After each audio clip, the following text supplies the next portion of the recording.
Hi friends, welcome to Mahati Sairam channel. Nageshwara Sharma వృత్తాంతము. వశిష్ఠుడు జనక మహారాజును చూచి, ఓ రాజా, కార్తీక మహత్యమును గురించి పూర్తిగా వినిపించెదను. నీ సందేహములు నివృత్తి కాగలవు అని ఇట్లా చెప్పనారంభించెను. కార్తీక మాసమున ఎవరు అవిసెపూలతో భగవంతుణ్ణి పూజ చేదురో వారు పాపరహితులై వైకుంఠము చేరెదురు. వస్త్రాదులచే అలంకరించిన వారు హరి సాన్నిధ్య భాగ్యమును పొందుదురు. పురాణమును చదివిన వారును విన్నవారును హరిసేవకులగుదురు. దీనికి సంబంధించిన కథ పురాతన కాలమున జరిగిను. ఆ విషయం ఆలకింపము. పూర్వం కళింగ దేశమునందు నాగేశ్వర శర్మ అను బ్రాహ్మణుడు గలడు. అతడు ఆస్తులన్నిటినీ పాడు చేసుకుని వంటలు చేసుకుని బ్రతుకుచు అనేక దురభ్యాసములకు లోనయ్యను.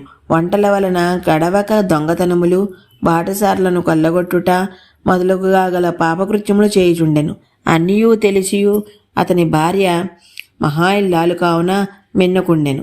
ఒకనాడు ఒక బ్రాహ్మణుడు ఆ మార్గమును పోవచుండగా నాగేశ్వర శర్మ ఆ బ్రాహ్మణుని మర్రి చెట్టుకు కట్టి ధనమును అపహరించెను.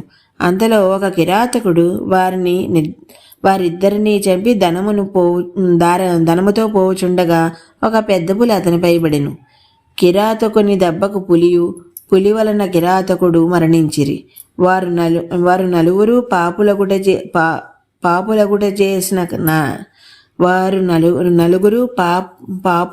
చేసిన నరక బాధలు పడుచుండేది.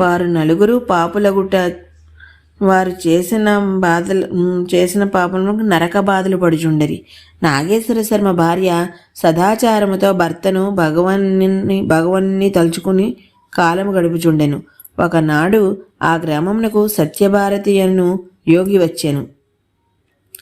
ఆమె అతన్ని పూజించి, మహాశయ, భర్తయు సంతానము లేని ఏకాకిని నన్ను అనుగ్రహించి నాకు మోక్ష మార్గం తెలుపుమని ప్రార్థించెను.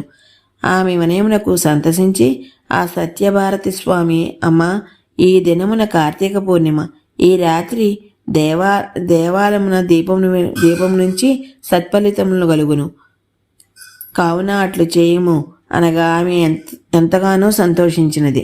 దేవాలయంకు వెళ్ళి ఒక చోట కడిగి ముగ్గులు పెట్టి దీపారాధన చేసి అనంతరము ప్రతి ఇంటికి వెళ్ళి కార్తీక పురాణము వినుటకు గాను రావలసినదిగానని అందరినీ పిలిచినది.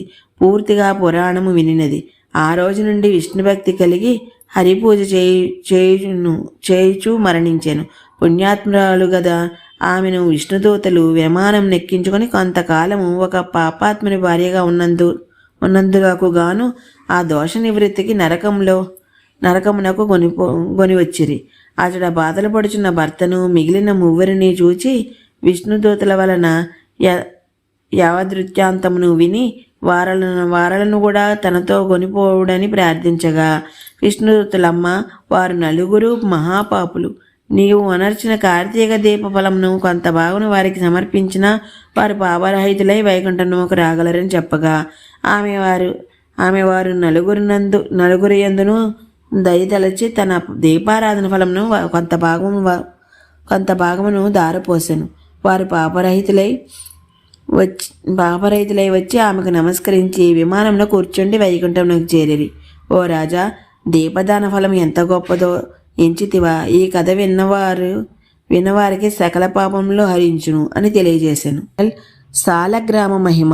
ఓ రాజా, కార్తీక సోమవార మహిమయు, ద్వాదశి మహిమయు, సాలగ్రామ మహిమయు చెప్పెదను, ఆలకించుము అని వశిష్ఠుడు ఇట్లు చెప్పనారంభించెను.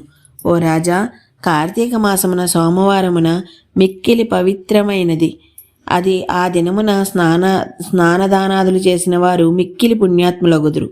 ఆ దినమున ఉపవసించి నక్షత్ర దర్శనం చేసి ఆహారం తీసుకుని వారు విష్ణు సాహిత్యం పొందెదరు. ఇదియుగాక కార్తీక మాసం శని త్రయోదశి వ్రతము చేసిన సకల పాపములు పోగొట్టుకొని గొప్ప ఫలితమును పొందగలరు. కార్తీక పున్నమి రోజున ఉపవాసం చేసిన వారు సకల సంపదలను పొందగలరు. తరువాత పుణ్యదినములు కార్తీక శుద్ధ ద్వాదశి, ఏకాదశి నాడు ఉపవసించి సాయంకాలం హరిదర్శనం చేసుకుని ఆ రాత్రి జాగరణ చేసి మరుసటి దినమున ద్వాదశి నాడు శక్తి కొలది బ్రాహ్మణులకు సంతర్పణ చేయవలెను. ఇట్లు చేసిన వారికి హరి సాన్నిధ్యం లభించును. ద్వాదశి నాడు చేసిన గోదానము, వస్త్రదానములకు అమిత ప్రాముఖ్యత కలదు. కార్తీక శుద్ధ పాడ్యమి పూర్ణిమలయందు కంచుపాత్రలయందు దీపాదానం చేయుట శ్రేష్టమని చెప్పబడుచున్నది. అటులనే ద్వాదశి నాడు యజ్ఞోపవీతములు దక్షిణగా ఇవ్వలయుననియు ఇవన్నీయు ఇట్లుండగా ద్వాదశి నాడు శాలగ్రామం దానమిచ్చిన మహాసత్ఫలము కలుగును. అందులకు ఉదాహరణగా ఈ కథ ఆలకింపుము. పూర్వము గోదావరి తీరంలో ఒక చిన్న గ్రామం కలదు. ఆ గ్రామమున ధనవంతుడును పరమ లోబియగు ఒక వైశ్యుడు కలడు. తాను తినక ఇతరులకు పెట్టక దానధర్మములు చెయ్యక వడ్డీ వ్యాపారమున లక్షలు గడించుచు మిక్కిలి హీనముగా జీవించుచుండెను. ఒకసారి ఆ వైశ్యుడు ఒక బ్రాహ్మణునకు కొంత సొమ్ము అప్పుగా ఇచ్చెను. కొంతకాలం గడిచిన తరువాత తన సొమ్మును అసలు ఫాయిదాతో సహా ఇవ్వలేనని పట్టుబట్టాను. పాపం ఆ బ్రాహ్మణుడు కొంతకాలం గడువు కోరి పోయి రుణబాధ భయంకరమైనది. ఈ జన్మలో కాకపోయినను ఇంకో జన్మనందైనా తీర్చవలేను అని ఇంకేమో చెప్పుచుండగా ఆ వైశ్యుడు ధర్మపన్నములకు ఒప్పించి ఆ బ్రాహ్మణుని చిన్న కత్తితో పొడిచి చంపివేశాను. తదుపరి రాజభటులు దండెత్తురేమోనని భయపడి తాను గృహమునకు వచ్చి దాంకొనెను. కానీ మనోవ్యాధి అంకురించి చివరకు అతని ప్రాణము తీసినది. ఆ వైశ్యుడు బ్రహ్మహత్యాపాతకము వలన నరలోకమున అనేక రకముల బాధలు అనుభవించుచుండెను.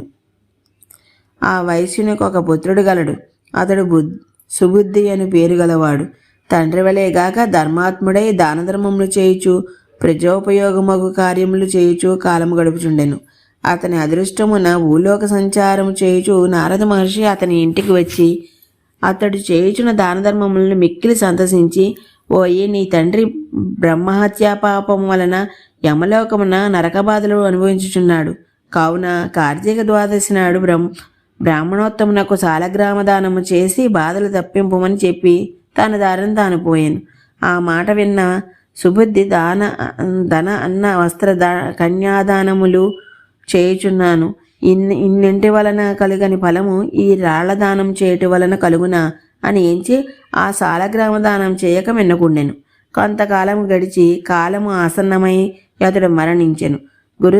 గురు తిరస్కారమునకు పవిత్రములగు సాలగ్రామములను హీనముగా ఎంచుట వలన అనేక నీచ జన్మములు పశు పక్షి జన్మములను ఎత్తి చివరకు ఒక బ్రాహ్మణ కుమార్తెగా జన్మించెను. ఆ బ్రాహ్మణుడు సదాచార సంపన్నుడు. తన కుమార్తెకు యుక్త వయసు రాగానే బుద్ధిమంతుడకు ఒక బ్రాహ్మణునికి ఇచ్చి వివాహం చేసెను. కానీ కర్మవశమున అతడు కొద్ది కాలమునకు మరణించెను. బ్రాహ్మణ పుత్రిక వితంతు అయ్యెను. బ్రాహ్మణుడు తన యోగ దృష్టిచే అసలు కారణం గ్రహించి ఆమెచే ఒక బ్రాహ్మణునకు సాలగ్రామ దానం చేయించెను. ఆనాడు కార్తీక సోమవారము. ఆమె అదృష్టవశమున చనిపోయిన భర్త తిరిగి బ్రతికెను. తిరిగి వారు కొంతకాలం సుఖంగా జీవించి స్వర్గప్రాప్తి నొందిరి. అనంతరము ఆ బ్రాహ్మణ కుమార్తె ఒక బ్రాహ్మణ కుమారునిగా జన్మించెను.